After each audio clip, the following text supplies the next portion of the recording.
حافظ و قاری ریاض الدین صاحب اشرفی، اللہ ان پر رحمتوں کی بارش فرمائے۔ قاری صاحب کی ذات اہلیان مالیگاؤں کے لیے کوئی جو ہے وہ غیر معروف ذات نہیں، مالیگاؤں کا بچہ بچہ ان کو جانتا ہے۔ ہمیں وہ محفلیں بھی یاد ہے کہ جب وہ نعت شریف پڑھتے تھے اور قاری رضوان صاحب کے ساتھ جب وہ آتے تھے تو جہاں پر وہ محفل میں کسی مصرے کو اٹھاتے تھے تو پوری محفل سبحان اللہ سے گونج جایا کرتی تھی۔ جب وہ سرکار نظمی کا وہ مقطع ختم کرتے تھے مولائے کائنات کی، جو آپ نے فرمایا تھا سرکار نظمی نے کہ سیدوں کے وہی جد اعلیٰ بھی ہے، میرے نانا بھی ہے، میرے دادا بھی ہے، میرے آقا بھی ہے، میرے مولا بھی ہے، جب وہ اس پر مکمل کر کے جب یا علی کو کھینچتے تھے تو پھر ایسا لگتا تھا جیسے زبانوں سے نہیں بلکہ یا علی کی صدائیں دل سے آ رہی ہو۔ پھر وہ جب قرآن مقدس کی بعض صورتیں ایک سانس میں پڑھتے تھے تو اس وقت تو لوگ اپنی سانس روک کر صرف ان کا چہرہ دیکھتے تھے۔ وہ بڑے اچھے حافظ قرآن بھی تھے، قاری قرآن بھی تھے، اچھے نعت خواں بھی تھے،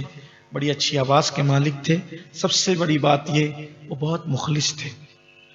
بہت باادب تھے، علماء کے، بڑوں کے، سادات کے بہت باادب تھے اور وہ سب کا اکرام کرتے تھے، بڑے ملنسار تھے اور ان کے اندر بڑی ملنساری تھی۔ اور چونکہ ہم لوگوں کے میرے اور ان کے مخصوص تعلقات تھے، ہم لوگ 6-6 8-8 گھنٹہ اگر سفر کرتے تو باتیں کرتے ہوئے وقت نکل جاتا اور جو ہے وہ بہت ساری اپنے دکھ درد کی باتیں مجھے سے شیئر کرتے تھے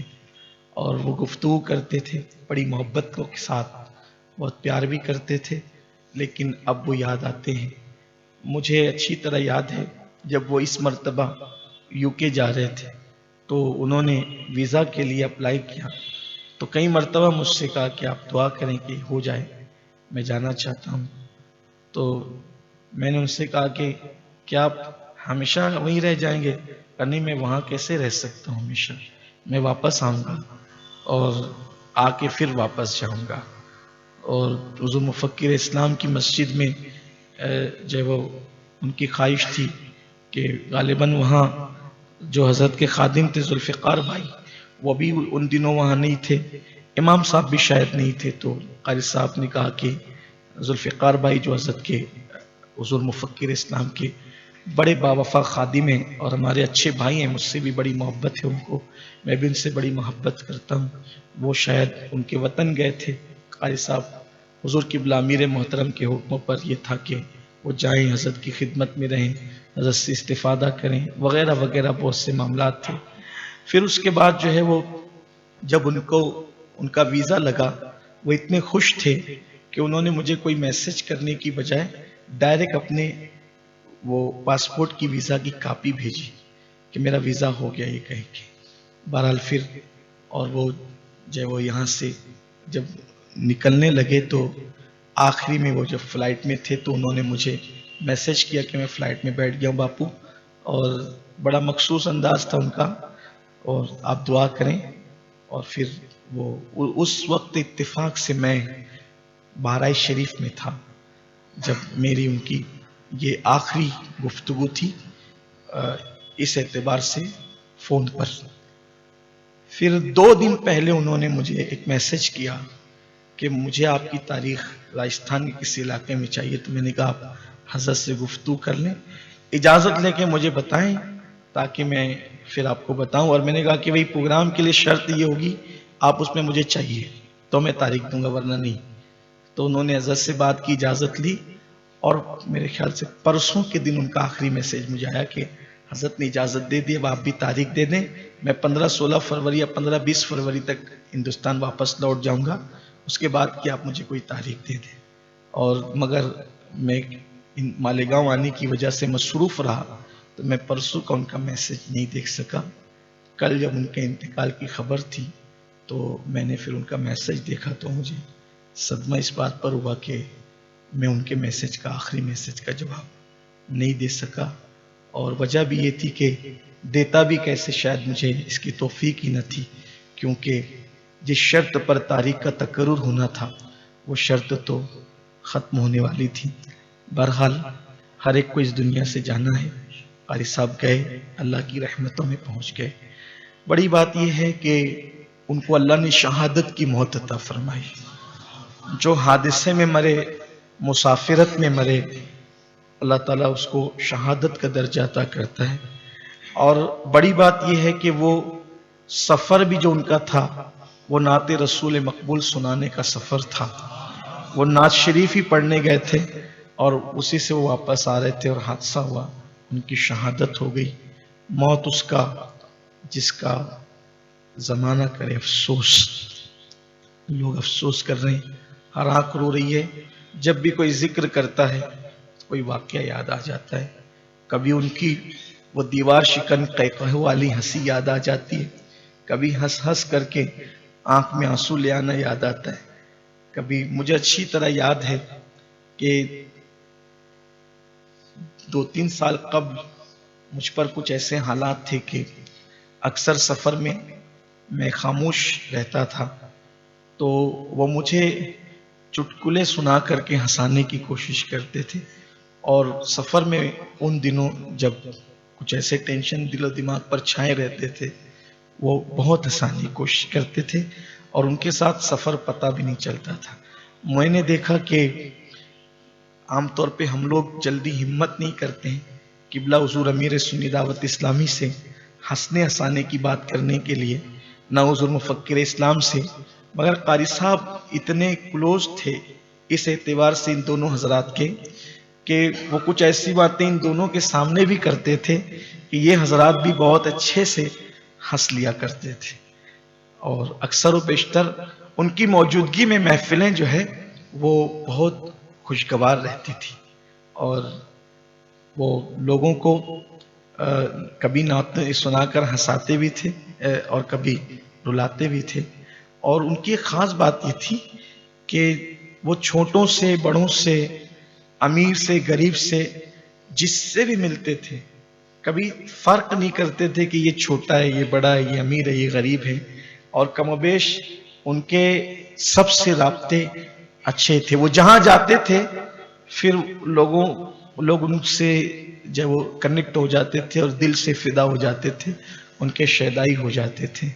اور ان کی خاص بات یہ تھی کہ جو میں نے حضور سیدی مفتی اعظم رحمۃ اللہ علیہ اپنے بزرگوں کے لیے سنا ہے کہ وہ جہاں جاتے تھے ملتے تھے تو لوگوں کے نام ان کو یاد رہ جاتے تھے، تو پھر وہ لوگوں کو اسی نام سے پکارتے تھے۔ اور وہ گجراتیوں میں جاتے تھے تو وہ خیریت کیمچو کہہ کر پوچھتے تھے۔ اللہ تعالیٰ وہ جب یہ سب باتیں یاد آتی ہے تو ایک دل پر عجیب سی بجلی گرتی ہے، لیکن اللہ کے مرضی، اس کی مرضی مولا از ہم اولا، اور ہم اس کی رضا میں راضی ہیں، اور اس کی بارگاہ میں عرض کرتے ہیں انا للہ و انا الیہ راجعون۔ ہم بھی اللہ کے مال ہیں اور اسی کی طرف ہمیں لوٹ کر جانا ہے۔ یقیناً حضور امیر محترم کو بہت اعتماد تھا ان پر،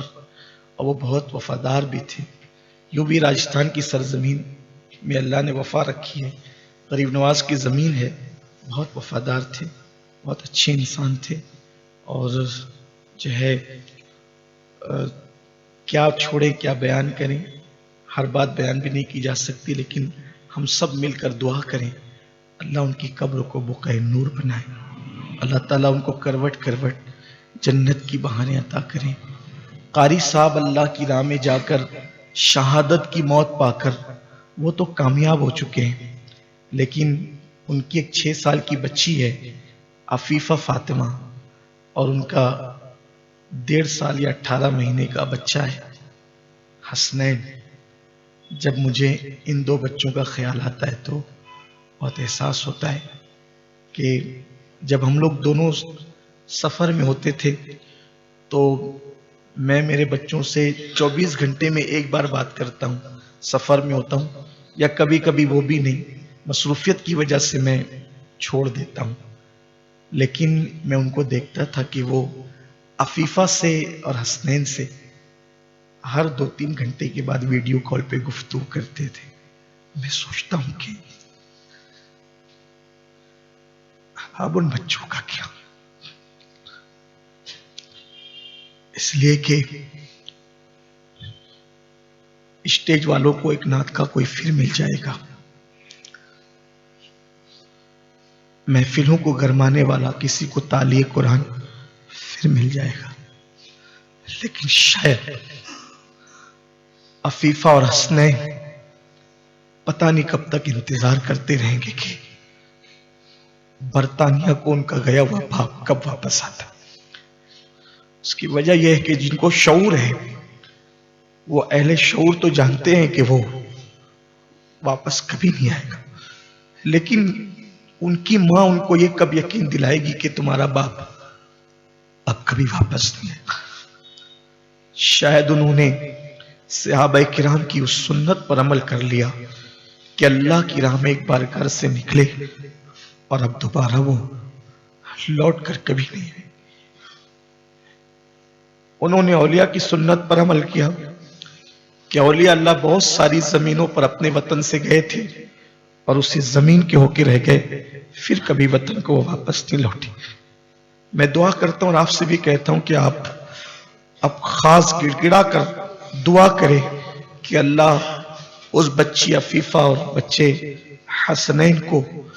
ان کے باپ کا نعم البدل عطا کر دے، اور اللہ تعالیٰ ان کی پرورش کے لیے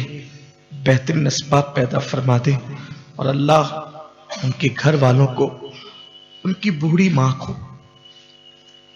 بہت ضعیف ہے ان کی امی، اللہ اس ماں کو صبر دے، اجر دے، اور سنی دعوت اسلامی کو بھی